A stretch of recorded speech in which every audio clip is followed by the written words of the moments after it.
buenas tardes, mi nombre es Álvaro Tejada, soy bibliotecólogo de la Gran Biblioteca Pública de Lima. En el marco del Día Universal del Niño, que fue el pasado 20 de noviembre, declarado a partir de la aprobación de la Convención sobre los Derechos del Niño, la Niña y el Adolescente, la Biblioteca Nacional del Perú, en el marco de la alianza con la Fundación SM, ha programado un ciclo de charlas titulado Un mundo para los niños y las niñas, reflexiones sobre la literatura infantil y juvenil y derechos de la niñez.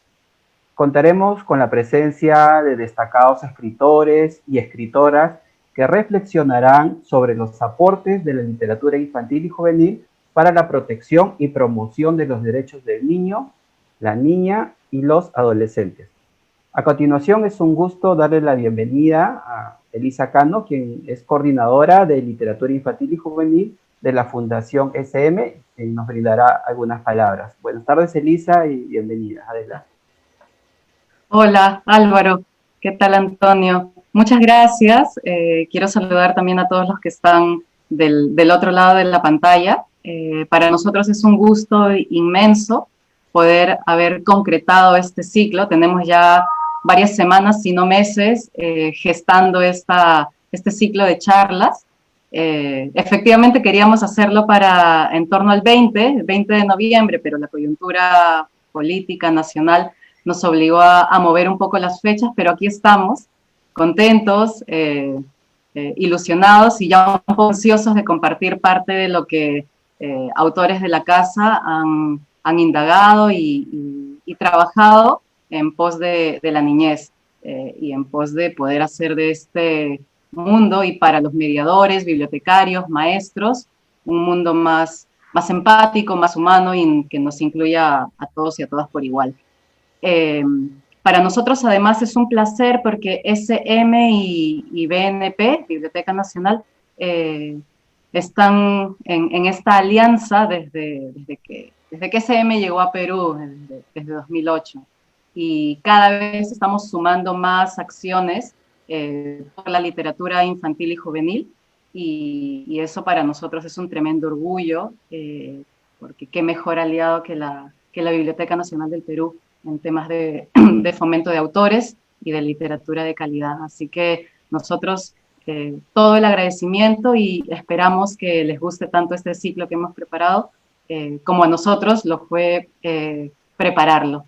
Muchísimas gracias, Álvaro, y muchísimas gracias, Antonio. Y ojalá que nos puedan seguir en el resto de charlas, en la siguiente y en las charlas del sábado. Invitados están y que pasen la voz. Gracias. Muchísimas gracias, Elisa, por tus palabras. Y también para nosotros como Biblioteca Nacional es un gusto contar con la colaboración de SM. Bueno, continuando con la programación, en esta primera mesa titulada Neurodiversidad y Literatura, la ficción como medio para conocernos, es un gusto contar con la participación del siguiente ponente, Antonio Gassis. Voy a leer un poco de su biodata. Antonio estudió psicología clínica y tiene una maestría en literatura hispanoamericana. Ha publicado ya más de 3 libros para público infantil y juvenil y ha obtenido importantes reconocimientos por su labor en las letras.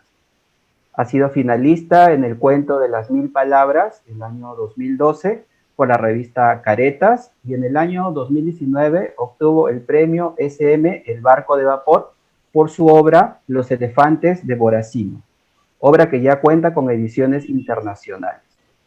Actualmente, Antonio comparte su tiempo de autor con la docencia en la Universidad Peruana de Ciencias Aplicadas. Buenas tardes, Antonio, y bienvenido a este ciclo de charlas. Y bueno, te doy pase para que puedas iniciar el ciclo de la conferencia. Muchas gracias, Álvaro, por la presentación. Muchas gracias, Elisa, por convocarme, darme esta oportunidad de hablar de un tema muy importante para mí y también para en general para la niñez, ¿no? Muchas gracias a la BNP. Y bueno, yo les quiero hablar, esta mesa la hemos llamado Neurodiversidad y la ficción como un medio muy importante para conocernos. Voy a empezar compartiendo.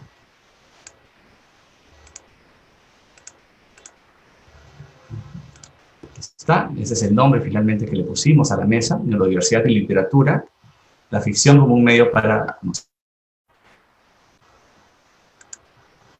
Aquí tenemos algunas de las otras charlas que van a ver durante este ciclo, ¿no? Tanto hoy día como el día sábado. Ahora, cuando hablamos de neurodiversidad, ¿a qué nos estamos refiriendo?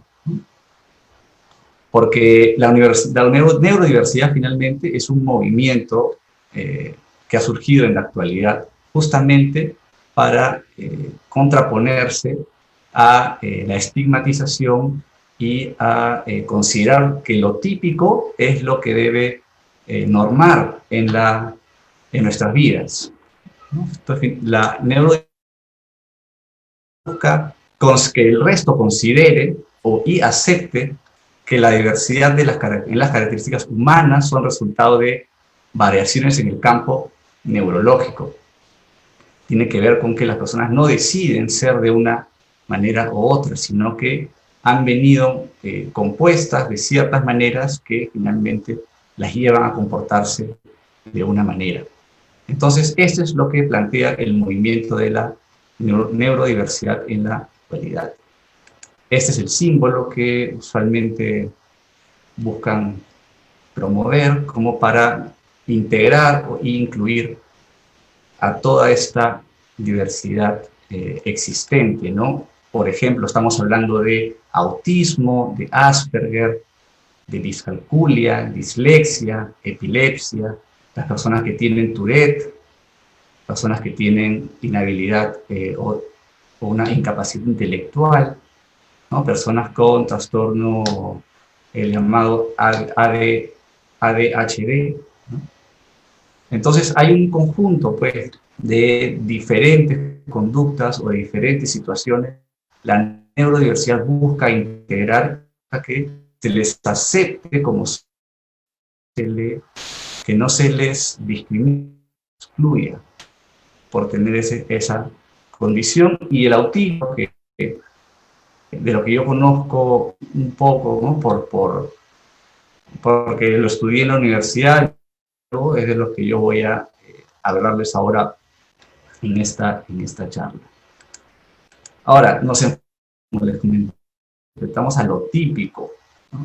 Y cuando decimos qué es lo típico, las normas o las conductas habituales que encontramos en la sociedad. Hay un personaje que seguramente muchos de ustedes han visto en la televisión, ¿no? Un personaje ficticio llamado Sheldon Cooper, en la teoría del Big Bang, una serie muy conocida, ¿no? Al principio, cuando esta serie salió, muchos decían, qué raro es esta persona, ¿no? Luego, cuando se popularizó, ya muchos empezaban a identificar que se trataba de una persona con Asperger o una persona con autismo. Entonces les quiero pasar un pequeño fragmento de los primeros capítulos, es este pequeño video. What's the difference? What's the difference? Here we go. Next to me. Sit next to me. No, I said there. What's the difference? What's the difference? Here we go. In the winter, that seat is close enough to the radiator to remain warm, and yet not so close as to cause perspiration. In the summer, it's directly in the path of a cross breeze created by opening windows there and there. It faces the television at an angle that is neither direct, thus discouraging conversation, nor so far wide as to create a parallax distortion. I could go on, but I think I've made my point. Do you want me to move? Well, Just sit somewhere else. fine.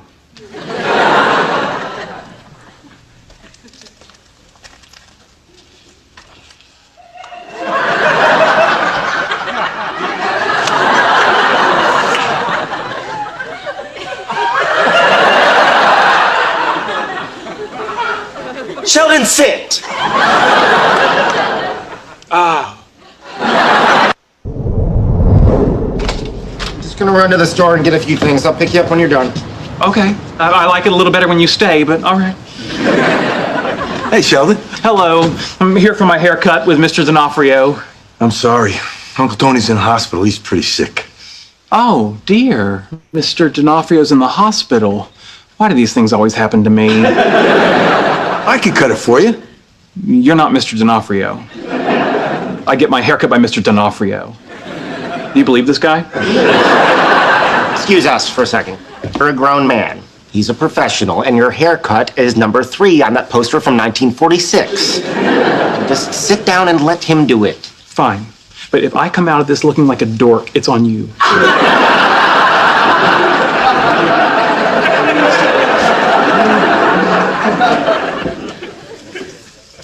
So my kid said the funniest thing today. Nope.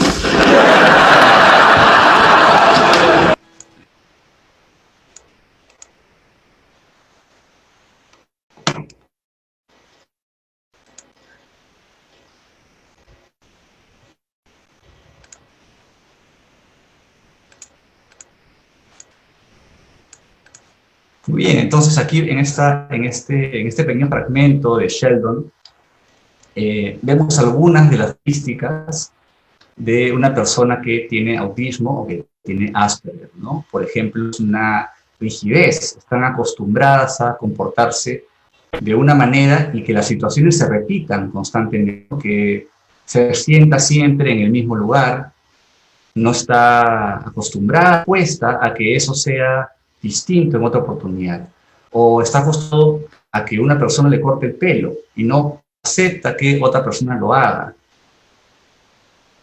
Rutinas, les gustan las rutinas, ¿no? También podemos ver que genera una serie de argumentos para, muy específicos, muy detallados, por lo cual tal lugar es el exacto o el mejor para sí mismo. También vemos que hay un egocentrismo muy alto, ¿no? El peluquero acostumbrado está en el hospital y lo único que esta persona puede percibir es que es algo que le afecta a sí mismo, no le preocupa, o no, aparentemente no le preocupa la situación de la persona que le cortaba el pelo, ¿no? Entonces son algunas de las características que podemos encontrar en una persona con autismo. Esto no quiere decir que ese egocentrismo nosotros lo vemos como algo malo, sino que esto forma parte de su manera de ser. No hay una intención de preocupación necesariamente, señor, sino que la persona concibe cómo le afecta. Ahora, ¿qué sabemos del autismo? Sabemos que es un conjunto de condiciones del neurodesarrollo, ¿no? Tiene que ver con el plano neurológico.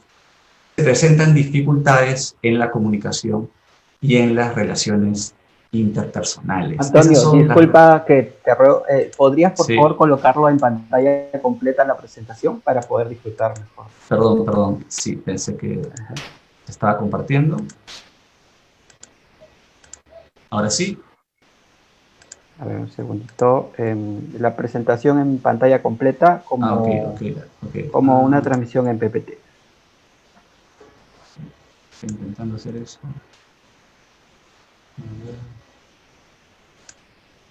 ¿Sí? Ahora sí, perfecto. Okay, gracias. Entonces, gracias a ti. Les decía que cuando hablamos de autismo, hablamos de un conjunto de condiciones del neurodesarrollo y que principalmente las dos áreas que presentan dificultades son en la comunicación y en las relaciones interpersonales. ¿Qué más sabemos sobre el autismo? Sabemos que tiene un alto componente genético, hereditario, que el 1% de la población tiene autismo o Asperger. Estamos hablando de, solamente en el Perú, 300.000 personas aproximadamente, entre adultos, niños y niñas y adolescentes, deberían estar diagnosticadas con autismo o Asperger, 300.000 personas. También conocemos que no se trata de una condición única, ¿no? Nosotros podemos, a través de Sheldon o de otros personajes de la literatura o de las series o de la ficción, podemos ver que hay unas conductas o unas situaciones entre las que todos coinciden, pero lo cierto es que es un espectro. Por eso es que es muy complicado diagnosticarlo y también es muy complicado abordarlo, porque estamos hablando, muchos piensan que se trata de que algunos tienen poquito autismo y otros tienen mucho autismo. Y no es así. El autismo más bien funciona con el análisis o con detectar en qué áreas tienen mayor dificultad ciertos niños, niñas o adultos, ¿no? De repente tienen problemas o dificultades en procesar información, o son muy sensibles a los estímulos sensoriales algunos, otros van a tener lenguaje, otros no van a tener lenguaje, otros van a comunicarse dándole clic a ciertas señales, a ciertas imágenes, para a través de las imágenes mostrar sus emociones o mostrar sus pensamientos, otros sí van a poder hablar, otros no van a entender el lenguaje simbólico, otros sí. Entonces, como realmente debería entenderse el autismo, es de esta manera, como la vemos en la parte inferior de la pantalla, ¿no? Tenemos que dejar de pensar que se trata de que si hay lenguaje, hay poco autismo, y si no hay lenguaje, hay mucho autismo. No funciona de esa manera. Hay que realmente analizar y estudiar cada caso de manera separada y ver en qué área es en la que necesita mayor asistencia o no, ¿no? Entonces, así es como debería realmente entenderse el autismo. Cosas comunes que podemos encontrar, aspectos comunes que podemos encontrar en las personas con autismo. Podemos encontrar que hay un lenguaje concreto, es decir, hay poca capacidad de simbolismo, tienden a la estructuración, tienden a la rutina, tienden a enlistar, ¿no? Les gustan mucho las instrucciones, les gusta mucho la estructura. Por eso es que cuando hay algún cambio, les afecta tanto. Hablando de la pandemia nomás, para ellos que ya tenían una rutina establecida, muchos de ellos la pandemia inevitablemente ha generado cambios, ¿no? Imaginen que una persona estaba acostumbrada a salir a determinada hora y ahora ya no puede. Eso, si a nosotros nos afecta, imagínense a personas que tienen un cerebro mucho más acostumbrado o mucho más propicio para la estructuración y para la sistematización o para establecer rutinas. Es algo mucho más serio. Y cuando hablamos de códigos sociales, ya estamos hablando del otro terreno que también hay dificultades, que tiene que ver con las relaciones interpersonales, ¿no? Por ejemplo, ¿no? Nosotros entendemos cuando una persona ya terminó de hablar. De alguna manera su rostro nos dice que ya concluyó su intervención y nosotros damos inicio a nuestra intervención. Una persona con autismo le va a costar entender eso cuando es que la otra persona ya terminó. Algo que para nosotros puede ser sumamente sencillo, ¿no? Para ellos esto va a ser más complicado y van a necesitar otro tipo de señal, otro tipo de signo que sea más evidente para poder intervenir, ¿no? El tema del filtro también es algo que aparece en la mayoría de personas con autismo. Realmente no hay no hay un interés de ellos de decir las cosas de una manera camuflada o decir las cosas de una manera, como se dice, dorar la píldora. Ellos simplemente lo manifiestan tal como es, ¿no? Sin ninguna intención de herir. No hay una intención de herir, es sencillamente que para ellos de esta manera algo es y lo transmiten así. Entonces, personas podrían decir, no tiene habilidades sociales. No, lo que simplemente es que tiene otra manera de expresarse, de vincularse. Entonces, eso que nosotros llamamos habilidades sociales también hay que ponerlo en cuestión. Esta es otra imagen de The Big Bang Theory, ¿no? De esta serie en que su compañero de piso le termina enseñando un letrero para cuando hay una situación de sarcasmo, ¿no? Porque su compañero realmente no logra identificar cuando una persona está usando el sarcasmo, sino necesita decírselo de esa manera. Obviamente aquí hay una exageración y hay una búsqueda del humor, ¿no? Pero esto nos dice cómo es que, a qué nivel podemos llegar de que estas personas no puedan realmente entender el sarcasmo. No quiere decir que no lo vayan a lograr entender en algún momento, o algunas personas quizás sí, pero estamos hablando de lo que normalmente encontramos en las personas con autismo. Esta es una imagen de otra serie muy interesante que se llama Typical, y lo que podría parecer como unos audífonos, en realidad son unos aisladores de sonido. Sucede que muchas personas con Asperger, autismo, los estímulos que hay a nuestro alrededor no los logran discriminar como el resto. No pueden separar un sonido de otro, no pueden aislar. Entonces, todos los sonidos llegan y eso puede abrumar muchas veces a las personas. Entonces, necesitan estos aisladores para poder tener un momento mucho más calmo, como este personaje que está intentando leer. ¿No? Hay personas que leen con televisión, con música, con la ventana abierta, y no pasa nada. Pero las personas con autismo muchas veces necesitan estos aisladores. Esto de aquí me parece muy interesante, ¿no? Y esto es de una página mexicana que promueve mucho la neurodiversidad y establece cómo es que aprende un neurotípico. Un neurotípico son las personas, vamos a decir entre comillas, comunes, ¿no? Personas que no son autistas o que no son Asperger. Les aparece una imagen, les dicen que eso es un gallo y integran, suman y dicen, esta imagen es gallo, ya puedo pasar al siguiente aprendizaje. Pero las personas con autismo tienen otra manera de analizar la información. Ellos van a mirar los detalles. Entonces van a encontrar que un gallo va a tener determinados detalles y va a tener que unir todos estos detalles que tiene el gallo que está mirando y luego recién va a poder decir, ok, este es un gallo.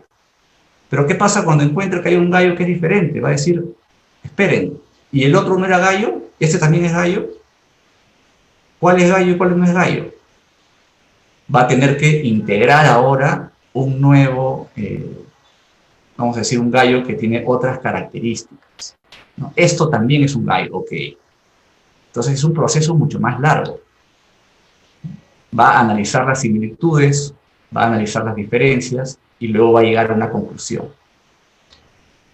Entonces va a tener que conocer cuáles son los diferentes tipos de gallo para que finalmente pueda interiorizar lo que la palabra gallo significa. Entonces es una manera totalmente diferente de analizar la información. Ahora imagínense con los estímulos, lo mismo. Están enfocadas en los detalles, no en el todo, como normalmente funcionan las personas neurotípicas. Ya si a eso le sumas, esa persona se puso gallito. ¿Cómo que se puso gallito? Va a tener que sumar un nuevo elemento a lo que significa, o lo que puede significar la palabra gallo, ¿no? Todas las cosas que el lenguaje tiene y que no somos muy conscientes de que las usamos, pues para una persona con Asperger esto va a ser más lento y más complejo. Entonces, otras características que también son comunes es la particularidad, el enfocarse en los detalles, va a haber una gran sensibilidad a lo sensorial, sonidos, olores, no les gusta que los toquen muchas veces, ¿no? Una alta capacidad de memoria, intereses muy intensos cuando les gusta algo. Y creo que en realidad así somos todos, ¿no? Solamente que encontramos raro cuando ellos se manifiestan de esa manera. Intereses muy marcados.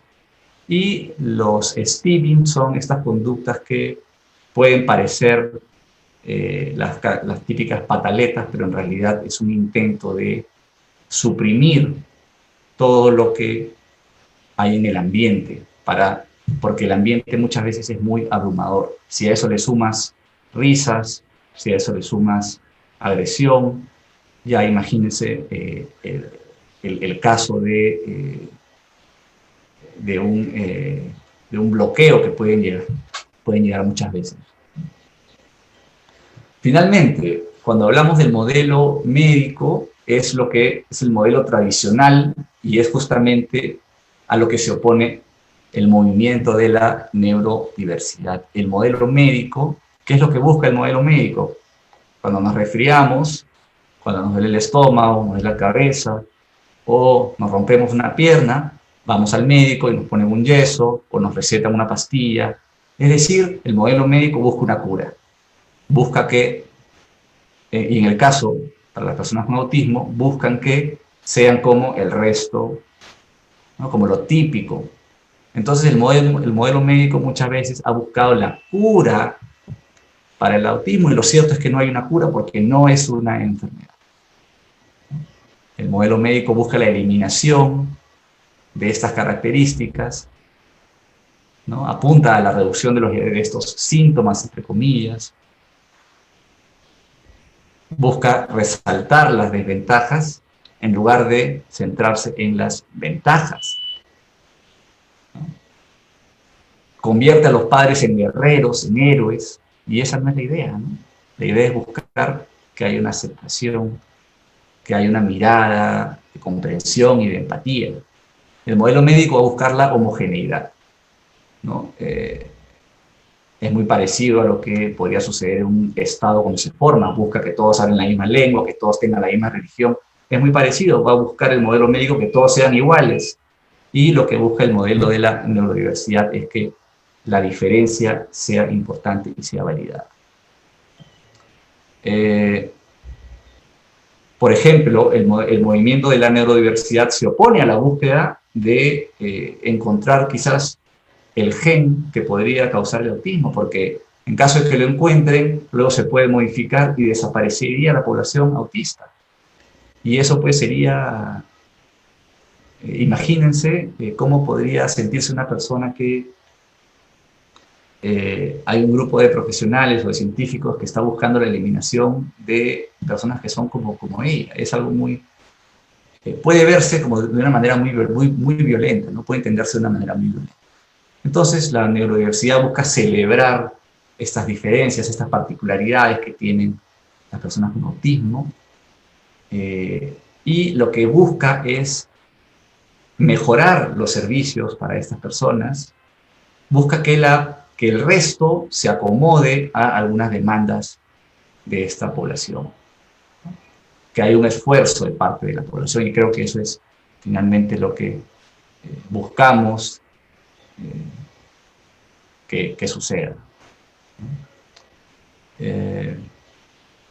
Algo muy importante que me gustaría mencionar aquí es que nosotros buscamos darle voz, queremos darle voz a las personas con autismo. Quienes no lo somos, no podemos ser esa voz necesariamente o únicamente. Podemos ayudar, pero nunca vamos a poder expresarnos como las personas autistas, o nunca vamos a poder plasmar el pensamiento realmente de una persona con autismo. Podemos acercarnos, podemos coincidir en algunas cosas, pero lo necesario aquí también es darles voz. La literatura es un camino, pero también es importante escucharlos. Algo muy importante que también sucede cuando hablamos de autismo es que se centra mucho en los hombres, y se piensa que hay menos población de mujeres con autismo, y esto no es cierto. Sucede que por temas de género se espera que las mujeres sean más calladas, que hablen menos, ¿verdad? Entonces, cuando hay una niña que tiene algunos rasgos autistas, como puede ser, por ejemplo, la no comunicación o una tendencia al aislamiento, no, se puede entender como algo normal porque es niña, ¿no? Y eso, ahí viene un error de lectura, ¿no? Un error de lectura. Ahí. Entonces este es un meme, ¿no? Un conocido programa, pero lo que la idea también es visibilizar que existe, que la población es prácticamente igual. Y lo que más daño hace a las personas con autismo, y esto es algo que también aparece en el libro que escribí, Los elefantes de Borracino, que finalmente lo que hace más daño son las expectativas de los padres, de los amigos, de los profesores, de la familia. Se espera que las personas con autismo se conviertan en una persona que no es, ¿no? Que empiece a tener amigos, que hable más, que entienda los chistes, que entienda las indirectas, que entienda el doble sentido, y les está pidiendo algo que no constituye la personalidad de ellos. Entonces, las expectativas es algo que es lo que se encuentra también, o lo que pueden encontrar muy agresivo las personas con autismo. ¿De qué nos sirve la ficción? O el libro, no solamente el libro que yo escribí, sino también programas como Atypical, programas como La teoría del Big Bang, o Perro de Medianoche, una obra de teatro. ¿De qué sirven finalmente estas historias? Pues sirven porque muchas veces, de repente, a lo largo de nuestra vida, nunca nos vamos a cruzar con una persona con autismo de repente, o como no conocemos, no la podemos identificar. Entonces la ficción sirve para sensibilizarnos, para darnos cuenta que existen y para también darles, nunca vamos a poder darle la voz exacta, pero por lo menos darles un poco de voz. Entonces la ficción, en ese sentido, cumple un papel muy importante. Nos ayuda a sensibilizarnos, a darnos cuenta que existen. Es algo que creo que quienes nos ha gustado de repente vivir sobre población que no es muy atendida, es algo que buscamos. Bueno, esta es la portada del libro Los elefantes de Boracino. Boracino es un niño de aproximadamente 10 años y hay un book trailer que nos gustaría mostrarles sobre el libro.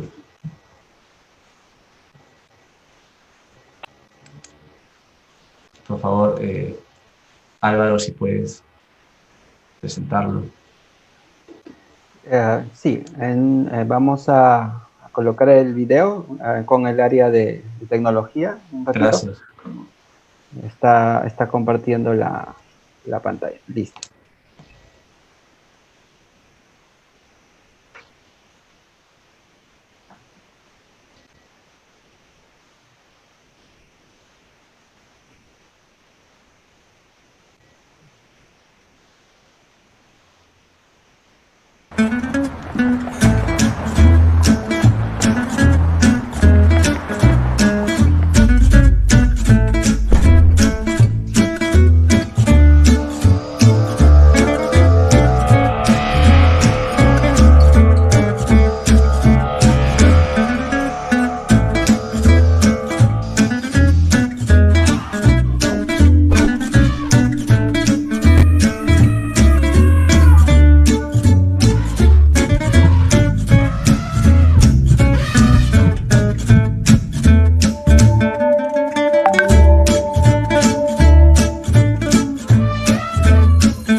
Muchas gracias Álvaro. En este book trailer pues hay una parte en que él menciona que tenía que ser como los otros niños, ¿no? Tenía que saludar a la tía con beso, tenía que sonreír, es decir, tenía que hacer todas las cosas que se esperaba que haga también porque los demás niños las hacían.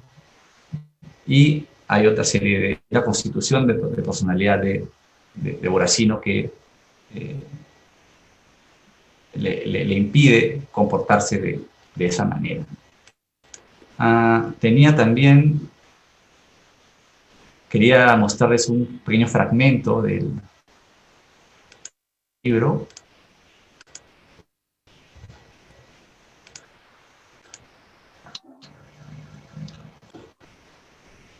¿No?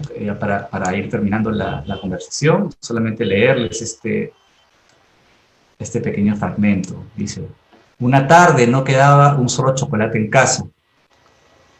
Mis padres no estaban y el billete que la abuela metía en mi bolsillo semanalmente ya me lo había gastado. Recorrí la casa en busca de monedas, moví sillones y levanté todos los cojines hasta que pensé en el monopolio. Lo abrí y miré los billetes. Quise sacarlos de ese, pero recordé carteles enmarcados en la tienda de Don Paulo. No se fía, todo billete falso será destruido y no se aceptan billetes de 100 soles. Saqué algunos de 5 y con ellos fui a la tienda. Don Paulo me dio chocolate por cada uno. A partir de entonces, todos los días visitaba la tienda de don Pablo con billetes de Monopolio y regresaba a casa con más y más chocolates, y dulces y galletas. Un domingo estábamos todos reunidos. El tío Jorge sacó el Monopolio y no quedaba un solo billete de 5. A la noche siguiente, papá tocó la puerta de mi cuarto. Tenía los billetes de 5 sujetados por una liga. Se sentó al borde de la cama y me dijo lo siguiente: Bora, esos billetes no son de verdad. Me dijo que no podía seguir, o no podía ir con ellos a la tienda de don Pablo. Aquí, pues, en este fragmento vemos el pensamiento concreto para cuando identifica que no puede llevar los billetes de 100 porque él ha leído que en la tienda de don Pablo los billetes de 100 no se aceptan. Y otras cosas más, ¿no? Que crea que puede comprar, que esos billetes sirven para hacer transacciones económicas, ¿no? Como el resto de los demás. Aquí podemos ver algunas características, pues, de un niño con Asperger. Ya por tiempo entiendo que tenemos que pasar a la parte de preguntas. Entonces, si es que hay alguna pregunta, me gustaría dar un espacio para intentar contestarlos en la medida de lo posible. Muchísimas gracias, Antonio. Muy interesante tu ponencia, tu participación. Sobre todo nos permite reflexionar, ¿no?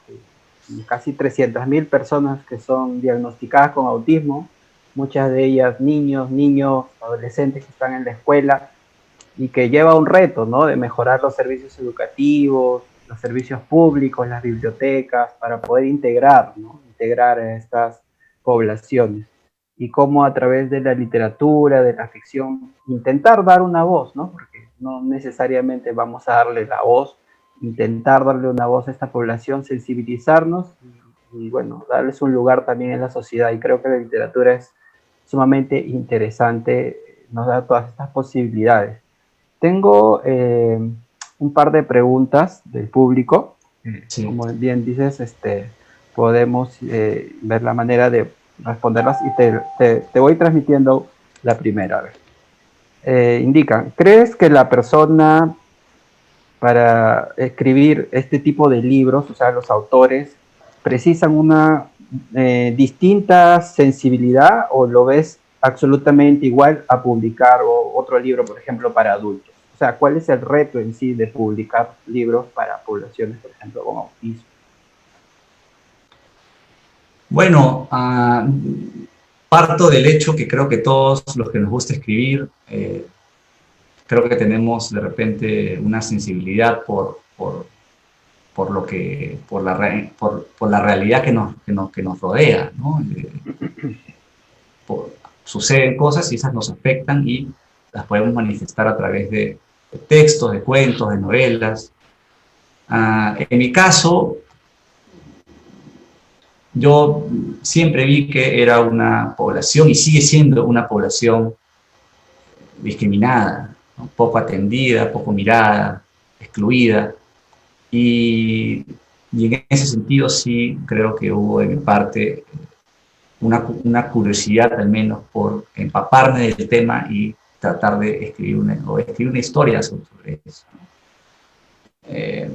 No voy a decir yo soy más sensible que otros escritores, porque no creo que vaya por ahí, pero en mi caso me despertó la curiosidad y pues atendí mis pensamientos, ¿no? mis emociones, pues, y bueno, investigué y pude construir a Boracino. Excelente, sí, y también me hace pensar, yo he trabajado varios años en bibliotecas escolares y a veces hay niños que se refugian en la biblioteca o buscan sus espacios, ¿no? Y como que a veces como que se ven aislados, ¿no? Entonces ahí hay un trabajo también del docente, ¿no? Del bibliotecario o de los profesores que puedan sensibilizarse. Y también tenemos el lado que decías de la medicación, el médico, que a veces hay que medicarlos, hay que tratarlos como si fuera una enfermedad, y eso realmente nos permite un poco reflexionar en este tema, ¿no? No es en realidad una enfermedad, sino sí, en absoluto, en absoluto es una enfermedad y eso ya está, ya es parte de la comunidad científica, ¿no? Establecer eso. eso se haya sido establecido. Tengo otra pregunta. Dice, ¿cuánto de Boracino tenía el Antonio Gassis en su versión de niño? O sea, está haciendo como si es una especie de autobiografía, no sé. ¿Trato por ahí la pregunta? No sé. ¿Cuánto de Boracino tiene Antonio Gassis en su versión de niño? Yo creo que sí tiene algunas cosas, Boracino, de mí, inevitablemente. Sentí una cercanía con Boracino, ¿no? Yo creo que todos en algún momento hemos sido mirados de manera extraña o nos han dicho que nuestras conductas no son las adecuadas para la edad, para cierta edad. Lo típico, a esta edad ya debería tal cosa, ¿no?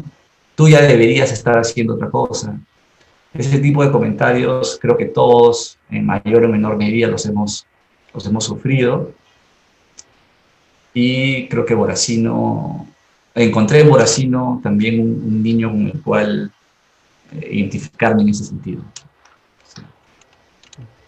La tendencia de escribir este tipo de literatura infantil, juvenil, ¿cómo la ves en la región, en el Perú? ¿Hay un incremento? ¿Has conocido a otros autores, otros títulos que quizás... No los he conocido, pero sí entiendo que hay algunas otras publicaciones sobre niños o niñas con Asperger. Entonces eso es muy bueno porque pues vamos a poder conocer otro tipo de historias, ¿no? Quiero enfatizar que no todos los niños, como les decía al principio, no todos los niños Asperger son iguales, ¿no? O no todos los niños y niñas con autismo son iguales. Hay una gran diversidad dentro de esta misma condición. Entonces, mientras más historias existan en la literatura disponible para los lectores, pues mejor. Sí. Claro, se puede tocar temas sobre, por ejemplo, rutinas o habilidades sociales, ¿no? Que es un poco, están incluidas dentro de esta temática. Sí. Quizá quisieras dar algunos consejos a nuevos escritores o a docentes que trabajan con estas poblaciones relacionadas a este tema, cómo explorar, cómo escribir para esta población. Pautas, quizá. Documentarse mucho sobre la condición, ¿no? En primer lugar. Hay que conocer antes porque lo que primero se hace es estigmatizar, ¿no?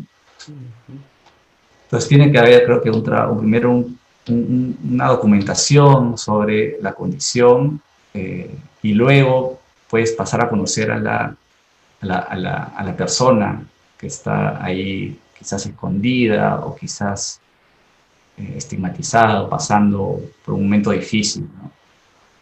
Es responsabilidad también de los docentes y también de los compañeros de clase, ¿no? Ahí creo que hay un trabajo o una tarea que todos debemos hacer y no esperar a que otro haga, ¿no?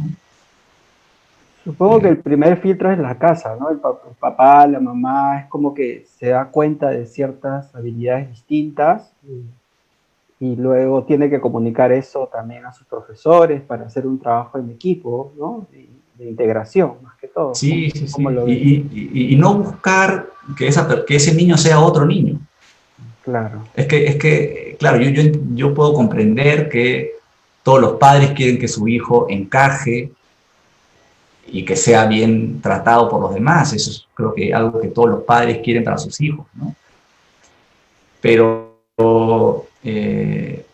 creo que lo peor que se podría hacer en un caso así es esperar e intentar que ese niño sea otro, que sea uno distinto a lo que es.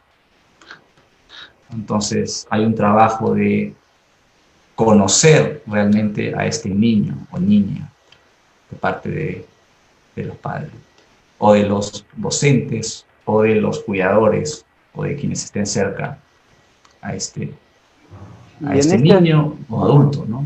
Adulto. Y en esa etapa de conocer, la psicología juega, o el psicólogo, la psicóloga tiene un rol fundamental, entiendo, ¿no? Porque es la persona que va de alguna manera a determinar si este niño, niña, adolescente o adulto tiene estas características. o nos damos cuenta simplemente sensibilizándonos y viendo ciertos rasgos distintos, como decías tú? Claro, la sensibilización de parte de la población es muy importante para poder justamente detectar o ayudar a la detección, ¿no? Pero si hay un psicólogo cerca, obviamente va a ser mucho más sencillo detectar los casos, ¿no? El diagnóstico sigue siendo algo muy... no existe mucho diagnóstico. Yo digo que deberían estar diagnosticados 300.000. O sea, de acuerdo es el 1% de la población, ¿no? Entonces, extrapolándolo a Perú, deberían ser pues 300.000 personas, ¿no? Pero ¿cuántos estarán diagnosticados? De repente no tengo cifra, pero debe ser muy, muy reducida, que han pasado por un proceso de diagnóstico.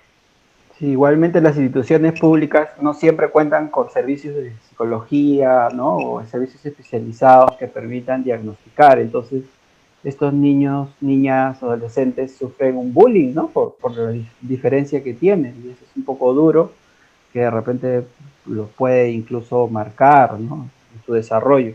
Entonces yo creo que esta charla nos abre muchas puertas.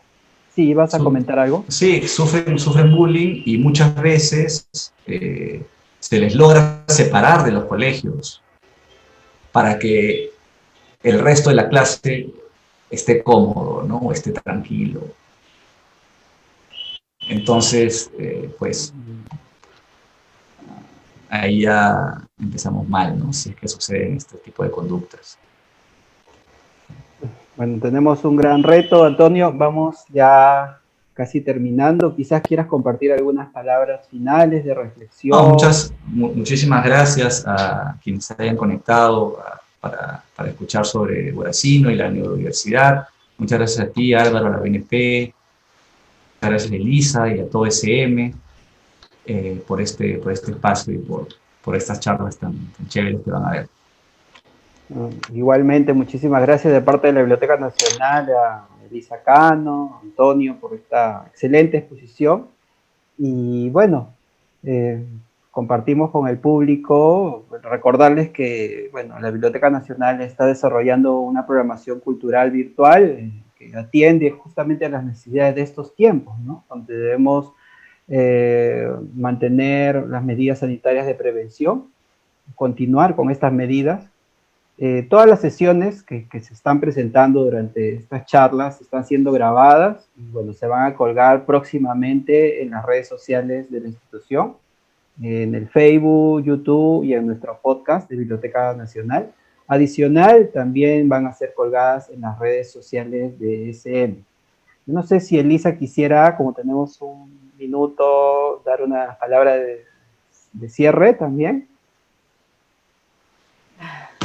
Gracias, Álvaro. No, yo solamente reitero el agradecimiento y bueno, la admiración también a la labor de BNP y a la labor de autores como Antonio, que transmiten una mirada natural en torno a la diversidad, que eso creo que es muy, muy importante para poder conseguir un mundo diverso, con igualdad de condiciones para todos. A mí no me gusta nada cuando hay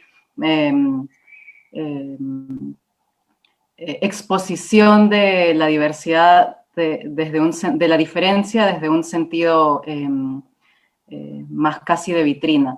La obra que vale es la que aborda esta diversidad con la naturalidad que toda la vida misma merece. Y eso creo que es un valor importante de la obra de Antonio. Y bueno, me gusta que hayamos puesto el tema sobre la mesa. Muchísimas gracias. Gracias, Álvaro y Antonio. Gracias a ti, Elisa. Gracias, Elisa. Entonces, como comentaba, este video también va a estar transmitido a través de las redes sociales de SM.